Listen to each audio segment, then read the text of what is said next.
Matt, and welcome to my YouTube channel. I am a former construction guy who turned into a project manager in my real job, and then now I'm staying home with the kids.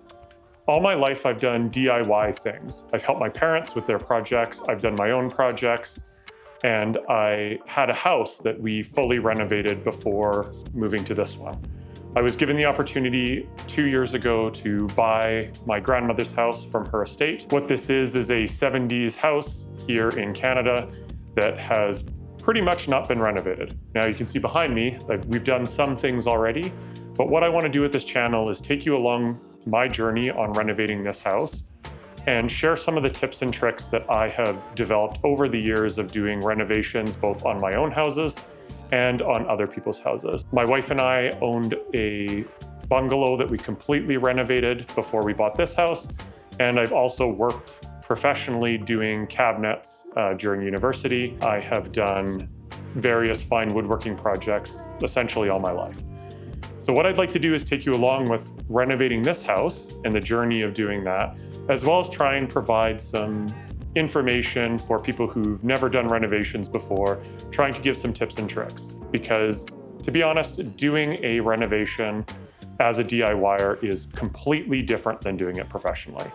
You can have all the professional stuff that you want, but you may not want to do that, or you may want to do it differently, or even watching some guides on YouTube. They show you some interesting and good things that you can incorporate, but they don't show you the basics. And they also really don't show you how to do everything step by step. So I'm aiming to do some of that with this channel, as well as just provide some interesting content of me doing various renovations that I find interesting and that I hope to bring you along those roads. What I can do is tell you a little bit about this house, a little bit about what I've done before, but I figured that what I would do is do some YouTube stuff since I've never done that before, and I thought it would be interesting. About 15 years ago, my wife and I purchased our first house. We were both working at the time, and it was like this house, an original, never had been renovated house from the 60s. So what we did immediately is we were the HGTV generation watching renovation shows, so we immediately tore it apart. At that point, I'd already worked at a cabinet shop. I built cabinets for $1 million homes. I had done a whole bunch of different reno jobs with my parents and grandparents, and I brought all of that to that house. And on that house, we did absolutely everything. Actually, everything but floors. We did kitchens, bathrooms, we did a full basement renovation, we replaced the roof, did windows, all of that DIY. I completely redid the kitchen. We did kind of a freshen up kitchen job rather than a full renovation. But what that allowed me to do is cut my teeth on renovations. It allowed me to hone my skills, figure out a whole bunch of things that I did completely wrong, a whole bunch of things that I think I did right. And it taught me a bunch of lessons about doing projects both by yourself and with very limited help. Because I think that's one of the biggest differences between DIY renovations and renovations that you do as a company. A company, you have all the best stuff, you have lots of help usually. You have a whole bunch of different things at your disposal. You also have a whole bunch of different pressures that you don't have as a DIYer. You have a need to get projects done now, at least good renovation companies. You need to get in and out as fast as possible, get that renovation done, and then you need to go from 0 to 100% right away. If you don't go from 0 to 100% right away, people are unhappy, you get callbacks, you have to do things over and over and over again. Now, I'm not saying that's a bad way of going, because if you can do it as a DIYer, that's actually a fantastic way of going. But to be honest, as a DIYer, you can do 90%. As you can see in the background here, there's a lot of stuff at 90% or 95% or 99%. And what you need to do as a DIYer is figure out how to get yourself to that 95, 99%, and then how to get to 100. I hope to share some of my tips for that. And hopefully they're tips other than sell your house, because that's where everyone I know has taken their house from that 95% to that 99%. So hopefully I can share some of those with you. So what about this house? So this house, we had the opportunity to purchase this house from my grandmother's estate when she passed away a few years ago. It is a 70s house up here in Canada. It's a fairly large house. It's about 2,500 square feet upstairs. it was pretty much unrenovated. So the kitchen was original when we moved in. We had the only renovations to it were bathrooms, which I renovated when I was in university. It has all original woodwork. It had all original woodwork. She had done the roof before, about 3 years before she passed away. And so it was an opportunity for us to buy a family home that had been part of my life for my entire life. And so it was really important to me to kind of keep that in the family and to make it a family home and be here with my family and my boys and to have them grow up into it. And it was a good growing point for our family and probably the last house that we'll ever buy because it's gigantic. So the thing with it is it is pretty run down. Grandma did very little to it in the last probably 10 years of her life. And so it needs everything. Before we moved in, I did a big renovation to a lot of different parts of the house. The entire upstairs, we decided that the way that we would go about it is the entire upstairs we would do before we moved in, so that we knew that we would be in chaos, because you're always in chaos in renovations. But we knew that what would end up happening is that we could live in a good, healthy way through the renovations if the major things were done. So what did that mean? That meant that what we needed to do is, number one, we needed to have all of the bedrooms almost 100% finished. It had popcorn ceilings. I scraped the popcorn ceilings. We still have a little bit to do in the house. I put up crown molding. I put up baseboards. We had the floors done because we wanted white oak site finished flooring. And I have done thousands of square feet of flooring, of hardwood flooring. It's one of the most things that I did in university when I did renovations. And I knew that I could do some finishing for a few months. So we also did a bunch of door replacements, got all the rooms painted, ceilings painted. I installed some pot lights. What else did we do? Changed a closet in the upstairs.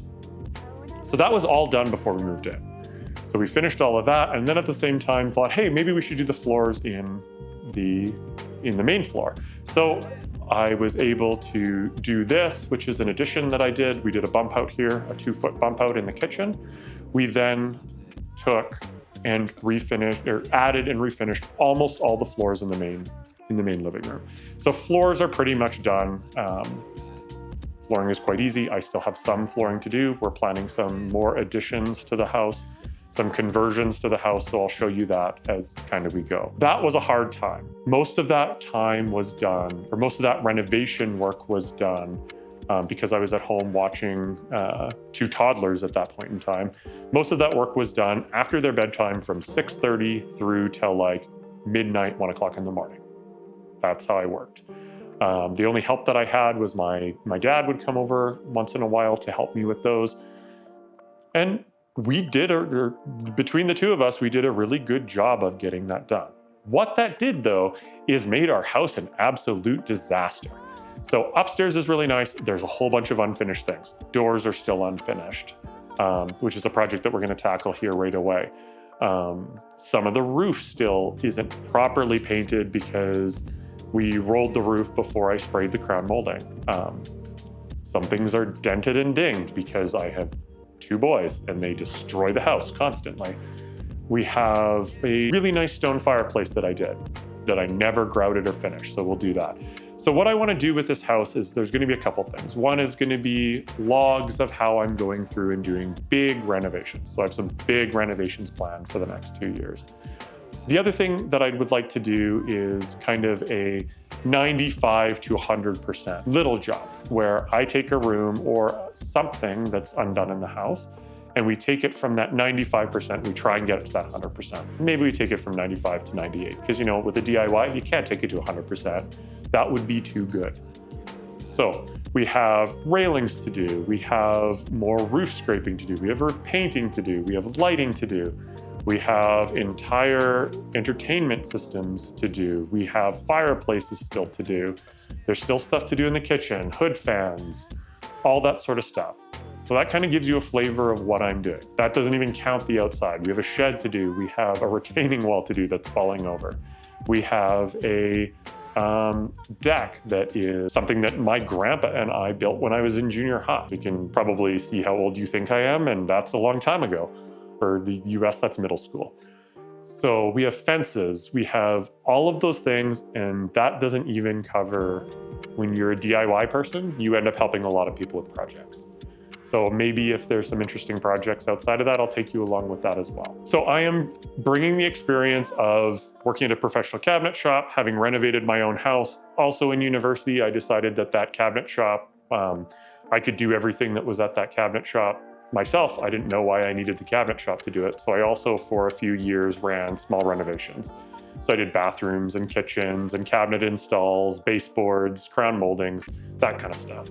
So I had quite a bit of knowledge before we started our house.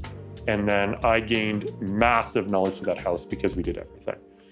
So hopefully I can share with you all of those years of knowledge in this YouTube channel. I can show you my renovations because my personal opinion is if you're going to DIY it, instead of doing the cheapest stuff that you can, which if you're watching this and you have a house that you've bought or you have had for a while and you want to do a renovation and you want the experience of doing it yourself, there's nothing wrong with using cheaper materials. But I think the big thing that you can do from a DIY perspective, because you're not paying for time, and right now time is the most expensive part of a renovation, bar none. You can use the highest end materials so that instead of being a mid-range or low-end renovation, you can use really, really, really good materials and you can be at that top end. You can do that $1 million renovation, that $500,000 renovation, that $100,000 renovation.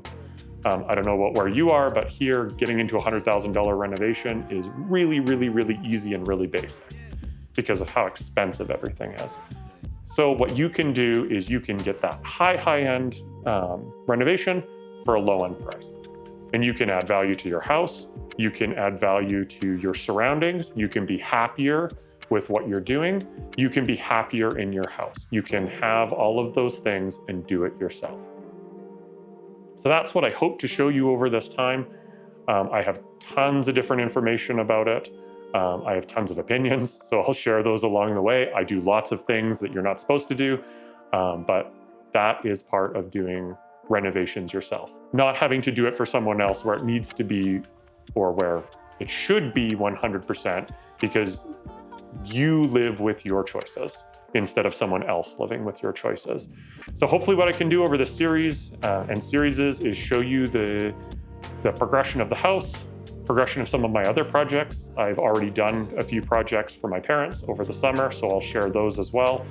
And then really over this winter, showing how I'm progressing the house, what different things that you can bite off, how you can choose to plan what you're doing, and the realities of doing DIY, because it is different, because you do take a long time to do things, and especially me, I have a little bit more time. I have one kindergartner and then one grade school kid. So I do have some time that I can dedicate during the year to doing this and during the day, but I don't have all day. I can't get up and start at 8 a.m., work all throughout the entire day. So what you'll notice is that my videos tend to be broken up because I'm always starting over. I'm always cleaning up. I'm always doing all of these things, and that will help you see what a real renovation looks like. I don't want to show you, oh, I started this renovation and then all of a sudden, boom, it's done. I don't want to show you that. That's not valuable to you. I want to show you how I actually move through things. I'll show you what I didn't get done. I'll show you what's not good. And then what I'll hopefully, if it works out, show you is how to get it from that point where you have a little tiny bit that is left over and how to move through those phases. I'll talk a little bit about, through these series, about how to think about renovations, because if you can get your head set in the right place, it will help you move through these renovations and power through. Because at the very beginning of the renovation, it's really, really interesting. Everything's great. And then you do something like this kitchen, and then you have things unfinished and you're a year and a half later. So I hope you stick around. If you're interested in this comment, please subscribe to the channel. Please like this video, check out some of the other videos that I have, and we'll see you next time.